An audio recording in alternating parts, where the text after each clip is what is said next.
지금 올림픽이 이제 개최되고 이제 시작이 되었습니다. 올림픽이 어디서부터 시작됐죠? 이제 처음에 이제 올림픽은 고대 아테네에서 했죠. 근데 근세에 들어와서 쿠베르탱이라는 사람이, 쿠베르탱 맞나요? 그 사람이 이제 스포츠를 통한 화합을 위해서 올림픽을 이제 조직하고 이제 하게 됩니다. 올림픽이 사실 평화와 화합을 위한 것인데 사실 현대의 올림픽은 많은 의미로 퇴색되어져 버렸죠. 올림픽을 통해서 세를 가시하고 올림픽을 통해서 돈을 자랑하고, 사실 처음에 쿠베르탱이 그 올림픽 위원회를 조직하고 원한 것은 그런 게 아니었을 겁니다. 서로 경쟁하고 선의 경쟁을 통해서 서로가 화합하고 서로 격려하고 이런 분위기를 원했을 텐데 현대는 그런 분위기가 나지 않죠. 물론 그 각자 나라에서 메달을 따면 굉장히 기뻐하고 하지만 또 그렇지 못한 판정의 시비나 이런 것들이 일어났을 때 오히려 더 큰 분쟁이 일어나기도 합니다. 그죠? 어찌됐든 올림픽은 운동선수들에게 있어서 4년에 한 번씩 다가오는 가장 큰 이벤트입니다. 그곳에서 그 포디움이라고 하죠. 포디움. 그 시상대에 올라가기 위해서 어마어마한 노력을 기울입니다. 그죠?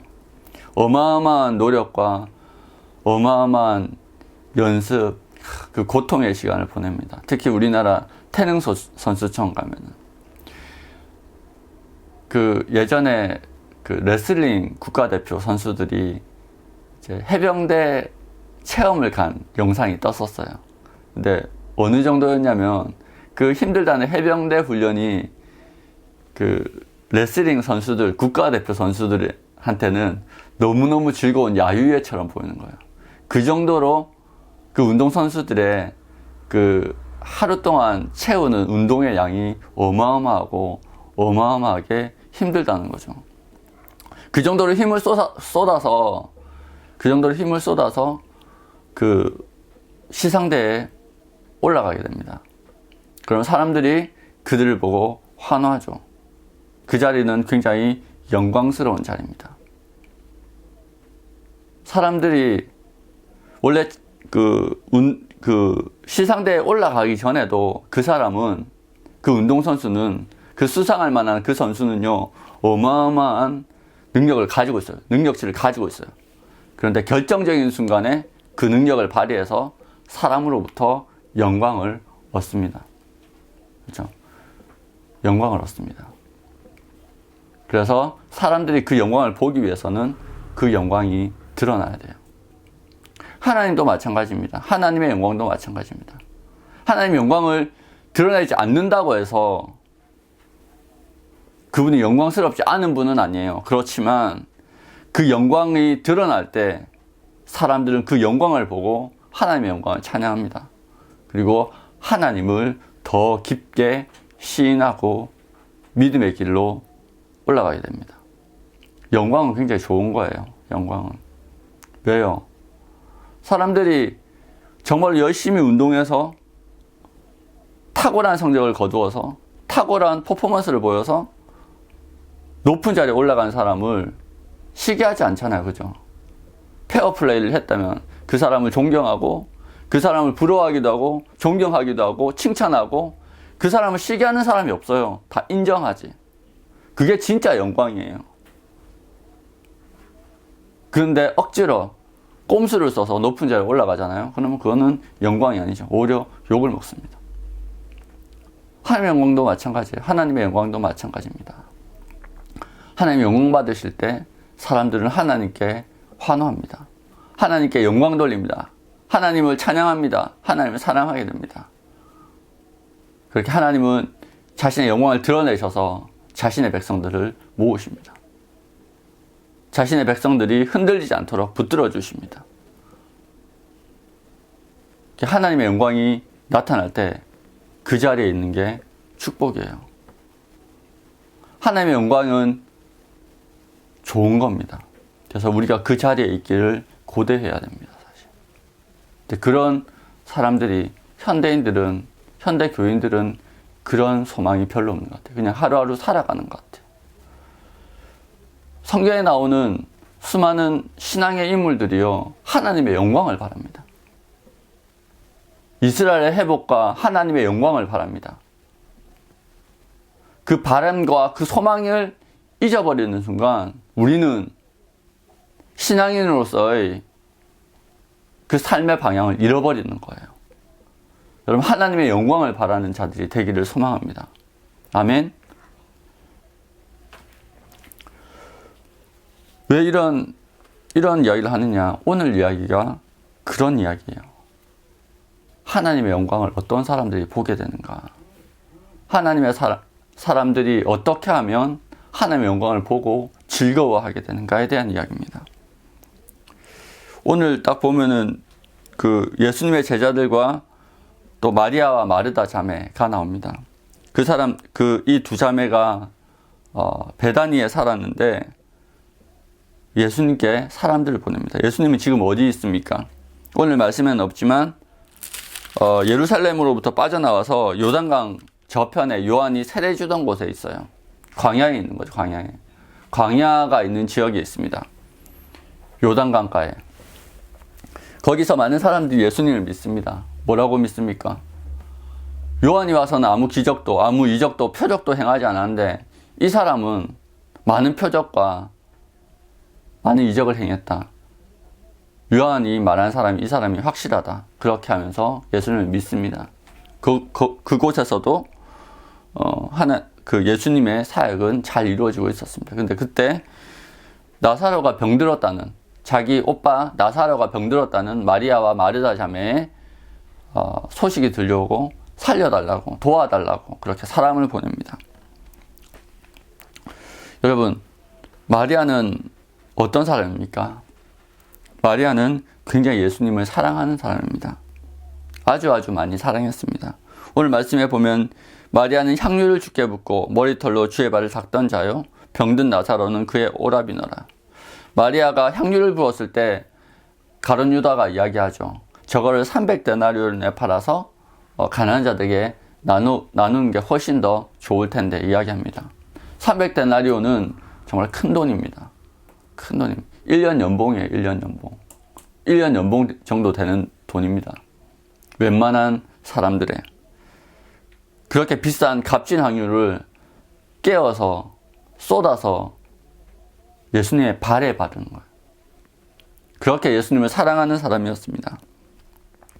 그런데 자매들의 이야기는 어떻습니까? 주여 보시옵소서, 사랑하는 자가 병들었습니다. 라는 표현을 씁니다. 마리아와 마르다는 오히려 자신을 사랑받는 자로 여겼습니다. 사람들이 보기에는 과하게 예수님을 섬기는 것 같았는데 오히려 마리아와 마르다는 사람들이 보는 것과는 다르게 내가 사랑받는 자라고 이야기합니다. 사실 겉으로 해준 걸 보면은요, 이 자매가 예수님을 섬긴 게 훨씬 더 많은 것 같아요. 외적으로. 집에서 아마 그 예루살렘과 갈릴리를 왔다 갔다 또 순회 사역 하실 때 때때로 들리셨을 거예요. 그러니까 갈릴리와도 먼 이 베다니 지역에서 이렇게 가까이 왕래하는 사이가 되었겠죠. 항상 주변을 지나다니면 이 가정에서 대접을 받았을 겁니다. 그런데 마리아와 마르다는 오히려 자기들이 사랑받는 사람이라고 인식하고 있는 거예요. 자신이 드린 헌신보다, 자신이 드린 사랑보다 오히려 더 큰 사랑을 스스로 받았다라고 생각합니다. 여러분, 참된 믿음의 사람은요, 자기가 주님께 드린 헌신보다 주님, 내가 주님 앞에 이렇게 해드렸잖아요 라고 말하는 게 아니고 반대로 주님, 내가 주님께 이렇게 사랑받는 자입니다 라고 말하는 거예요. 여러분, 진짜 믿음의 사람은 내가 받은 예수님의 사랑에 방점을 짓는 사람입니다. 내가 한 헌신을 구실 삼아서 예수님을 압박하는 사람이 많아요. 지금 내가 이것도 했잖아요, 저것도 했잖아요. 근데 진짜 믿음의 사람은요, 어떻습니까? 내가 한 것보다 내가 받은 사랑의 방점을 찍는 거예요. 우리는 그리스도의 십자가의 사랑도 알고 있습니다. 그렇죠? 우리의 사랑이, 우리의 헌신이 얼마나 크다고 한들 그 십자가의 사랑보다 크겠습니까? 그렇죠? 여러분, 믿음의 사람은 내가 받은 사람의 방점을 찍는 사람입니다. 그리고 그리스도인의 자신감은 자신이 사랑받는 자라는 것에서 나옵니다. 근데 갑자기 왜 이 자신감에 대해서 얘기할까요? 여러분, 사람을 보내어서 예수님을 찾는데 예수님을 부르는 자리가 어떤 자리예요? 베다니란 말이에요. 베다니는 예루살렘으로부터 3km밖에 떨어져 있잖아요. 바로 옆 동네예요, 옆 동네. 근데 얼마 전에 예수님이 어떤 일을 겪으셨어요? 예루살렘에서. 사람이 돌로 쳐서 죽이려고 했잖아요. 랍비여, 방금도 유대인들이 돌로 치려 하였는데 또 그리로 가려 하시나이까? 라고 제자들이 이야기합니다. 돌로 맞아 죽을 뻔했다가 간신히, 제자들이 보기에 간신히 피한 그 동네로 다시 가려고 합니까? 여러분, 이 사실을 예수님을 사랑하는 이 마리아와 마르다 자매가 몰랐겠습니까? 당연히 알죠. 당연히 압니다. 마리아와 마르다가 사람을 보내어서 정확하게 예수님이 계신 곳을 알았잖아요. 예수님이 어디 계신지, 어떤 일을 하시는지 항상 귀를 기울이고 귀를 열어놓고 살아가던 사람들이에요. 이 마리아와 마르다 자매가. 그러니까 예루살렘에서 어떤 일이 있었는지, 만약에 그분이 베다니로 온다면 어떤 일이 혹시 발생할지, 어떤 우발적인 사고가 발생할지 알고 있단 말이에요. 혹시 예수님이 돌 맞을 수도 있다는 그 사실을 알아요. 그런데 예수님을 불러요. 그리고 부르면 그분이 와주실 줄 믿고 있어요. 주님, 빨리 와주세요. 자신감이죠. 내가 부르짖으면 예수님께서 응답하실 거라는 자신감이 있는 거예요. 그 자신감이 어디서 나온다고요? 내가 예수님의 사랑받는 자녀라는 인식에서 나옵니다. 헨리 오웬과 유진 피터슨 목사님이 동일하게 그의 책에서 말하는 것이 있어요. 믿음의 사람이 하루 가장 먼저 시작해야 할 일은 기도하면서 내가 너를 사랑하는 자다라는 하나님의 음성을 듣는 것이다. 여러분, 그리스도인에게 가장 중요한 것은 내가 그리스도의 사랑받는 자라는 걸 인식하는 것에서 모든 자신감과 행동의 동기가 나와야 돼요. 그 자신감에서, 그 자각에서, 그래 나는 사랑받는 자야라는 그 자각에서 이 마리아와 마르다는 행동합니다. 그리고 예수님은 그 부름에, 그 부르짖음에 응답하십니다. 주님이 이곳에 와주실 거야. 아무리 험한 지역이라도 나의 목자 되신 주님은 와주실 거야. 어쩌면 이 마르다와 마리아라는 이 두 자매는요, 예수님이 이전 장에서 말했던 그 말씀, 목자는 양을 위해서 목숨을 버리노라, 이 말씀을 활짝 그대로 믿은 거예요. 여러분, 그대로 믿는 게 믿음입니다. 여러분, 여러분의 선입견과 여러분의 생각으로 이 말씀을 각색하지 마세요. 목자는 양을 위해서 목숨을 버립니다. 예수님은 우리를 위해서 목숨을 버립니다. 예수님은 우리를 위해서 목숨을 버리셨습니다. 그리고 그 사랑은 지금도 여전히 유효합니다. 그죠? 말씀을 믿은 거예요. 예수님께서 하신 말씀을 믿은 겁니다. 그래, 나는 양이지. 나는 사랑받는 자지. 그렇게 믿은 거예요. 그래서 예수님은 가기로 결정하십니다. 예수님께서 그 소식을 들으시고 어떻게 말씀하십니까? 이 병은 죽을 병이 아니라 하나님의 영광을 위함이요 하나님의 아들이 이로 말미암아 영광을 받게 하려 함이라 하시더라. 무엇을 위함이라고요? 이 병은 죽을 병이 아니다.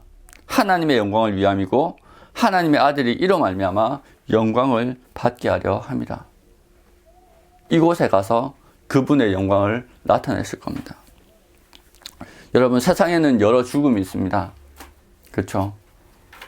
어떤 사람에게 죽음은 절망이고 모든 것의 끝입니다. 탐욕을 채우기 위해서 재물, 권력, 쾌락을 쫓던 사람이 죽음을 맞이했을 때 역사상 가장 큰 땅, 아니 유럽과 서양과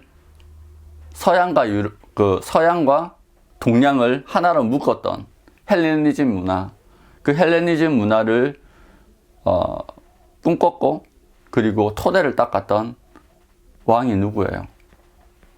알렉산더 대왕. 그죠?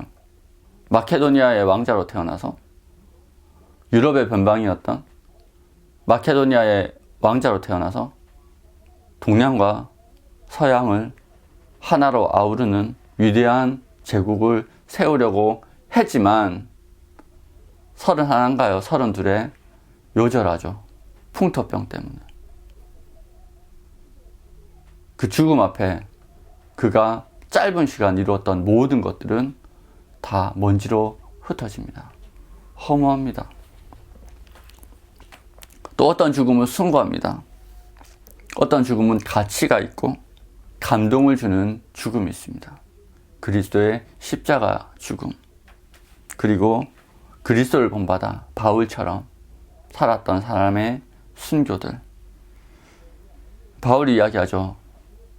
내 안에 사는 것은 그리스도니 나의 죽음도 유익함이라. 우리나라에 오셨던 수많은 선교사님들의 그 헌신과 그 순교가 우리나라의 뿌리가 되었습니다. 교회의 뿌리가 되었습니다. 그런 숭고한 죽음이 있습니다. 그러나 오늘 나사로의 죽음은 또 다른 죽음입니다. 여러분, 예수님이 나사로의 죽음을 아시고 그것을 끝이라고 말하지 않으셨어요. 그죠? 영광을 드러내는 어떤 무대라고 주님이 말씀하시는 것 같습니다. 예수님이 나사로의 죽음을 듣고 바로 가시나요?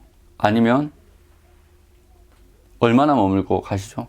계시던 곳에 이틀을 더 머물고 가십니다. 그리고 그 나사로에게 갔을 때 며칠이 지나요? 나흘이 지나요. 나흘은 며칠이에요? 4일이에요. 4일이 지나요. 그래서 어떻게 됐다고요? 냄새가 나요. 시체에서 냄새가 납니다. 냄새가 날 만큼 부패했어요. 썩어버렸어요. 이제는 이거는 사람이 아니에요. 사람과 격리돼야 돼요. 묻혀버리죠. 이제 다시는 누구도 나사로를 볼 수 없어요. 나사로란 인간을 볼 수 없습니다. 근데 주님은 이렇게 시체가 썩을 때까지 왜 계셨던 걸까? 여러분, 이틀 더 유하셨어요. 왜 그러셨을까? 나사로가 죽은 걸 듣고, 나사로가 죽어가는 사실을 알고 마리아와 마르다가 예수님께 사랑을 보냅니다. 예수님이 와서 고쳐주실 거야. 소문이 났겠죠. 소문이 났습니다. 사람들이 어떻게 했습니까? 얼마 전에 예루살렘에서 큰 사건을 일으키고 도망갔던 예수 일행이 다시 예루살렘과 가까운 베다니로 죽은 나사로를 보러 올 것이다. 과연 그때 무슨 일이 벌어질 것이냐? 여러분, 세계의 뉴스가 되는 거예요. 이 나흘이라는 시간은요, 사람을 모으는 시간입니다. 예수님이 온 세상에 누구도 부인할 수 없을 만큼 주목받고 하나님의 아들임을 확인받는 그 귀한 시간입니다. 그때를 주님이 기다리신 거예요. 영광을 드러내기 위해서. 나사로의 죽음은 그 영광을 드러내기 위한 무대입니다. 주님이 그렇게 이틀을 더 유하시고 갔을 때 아마 수많은 사람들이 모였을 겁니다. 이때 나사로가 결국 살아나죠. 예수님의 한마디, 나사로야 나오라. 그 한마디에 살아납니다. 여러분, 나사로의 죽음은 아이러니하게 생명의 주님이심을 나타내는 그냥 무대였습니다. 죽음도 막지 못하는 예수님의 능력을 나타내 보여주는 무대였습니다. 아, 저분은 진짜 메시아구나. 저분은 진짜 하나님의 아들이구나. 여러분, 그냥 죽었다가 그날 바로 살리면요, 사람들이 오해할 수도 있어요. 어떻게 잠시 기절했다가 살아났구나. 그런데 썩어서 냄새가 나요. 묻혔어요. 미라처럼 꽁꽁 묶여서. 고대 이스라엘에는 그렇게 장사하죠. 묶어서 동굴에 넣는 거예요. 그냥 미라처럼 그렇게 되는 거죠. 묻혔는데 나오라. 그 한마디에 살아납니다. 주님이 나사로를 다시 살린 사건은 성경에서 가장 많은 사람들이 모인 가운데 공개적으로 일어난 사건이에요. 여러분, 이렇게 많이 모여서 아마 바라본 사건이 없었을 거예요. 소녀가 달리다굼이라는 그 말에 야이로의 딸이 살아나죠. 근데 그때 목격한 목격자는 제자들밖에 없어요. 왜냐하면 다른 사람들 다 내보냈거든요. 그리고 구약에 엘리야가 사람을 살린 사건이 있습니다. 그것도 누구도 주목해서 보지 않았어요. 성경 역사상 가장 많은 사람들이 모인 가운데 죽은 사람을, 썩어버린 사람을 무덤에서 일으킨 사건, 사람들이 보고 부인하지 못할 사건, 아, 진짜 생명의 주님이시구나라고 말할 수밖에 없는 그 사건이 이루어진 겁니다. 이제 모두 끝났다고, 이제 썩어버려서 냄새가 난다고, 이제 세상에 필요 없다고, 격리되어야 한다고 묻어버린 그 시체가, 그 썩어버린 것이 주님의 명령에 새로운 생명을, 아니 이전보다 더 깨끗한 생명을, 병들기 전보다 훨씬 더 깨끗한 생명을 얻어서 그 존재 자체만으로도 예수님의 영광을 증명하는 존재가 된 거예요. 나사로가 한 게 있어요? 없어요. 근데 예수님이 나사로가 예수님을 사랑했다는 그 사실 하나만으로도 나사로는요, 영광스러운 존재가 된 거예요. 마리아와 마르다가 예수님을 사랑했다는 그 한마디만으로, 그 사실만으로 영광스러운 존재가 된 거예요. 나사로를 보고, 아, 저 사람은 예수님이 살린 사람이야. 그래서 많은 사람들이 믿었다고 이에 성경이 이야기하고 있습니다.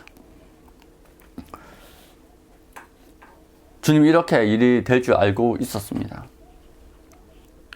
예수님이 이 모든 사건의 기승전결을 알고 있었습니다. 제자들은 몰랐고 마리아는 몰랐죠. 여기서 우리가 알 수 있는 두 가지 사실은 이겁니다. 예수님의 영광을 보고 예수님의 영광에 참여하는 것. 그 두 가지 방법에 대해서 우리는 알 수 있습니다. 첫 번째는 뭡니까? 예수님을 사랑하는 겁니다. 예수님을 사랑하는 겁니다. 마리아처럼, 마르다처럼. 그래서 예수님을 찾는 겁니다.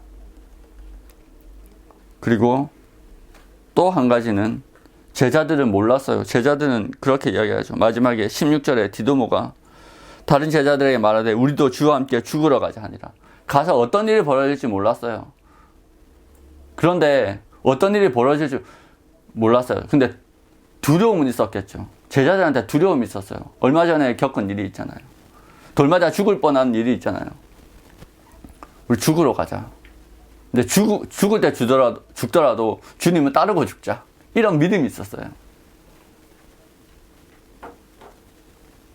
주님, 이제는 내가 좀 죽더라도 힘들더라도 주님 떠나지 않겠습니다라는 믿음이 있었어요. 그래서 예수님을 무슨 상황이 벌어질지 모르고 알지 못하지만 그냥 무작정 따라갔어요. 예수님을. 그런데 그 걸음의 끝에 제자들과 마리아와 또 수많은 사람들이 예수님의 영광스러운 모습을 보게 됩니다. 죽은 자를 살리고 썩은 자를 새롭게 하는 예수님의 영광을 보게 됩니다. 주님을 바라고 기다리며 주님과 동행하는 자는 하나님의 영광을 보게 됩니다.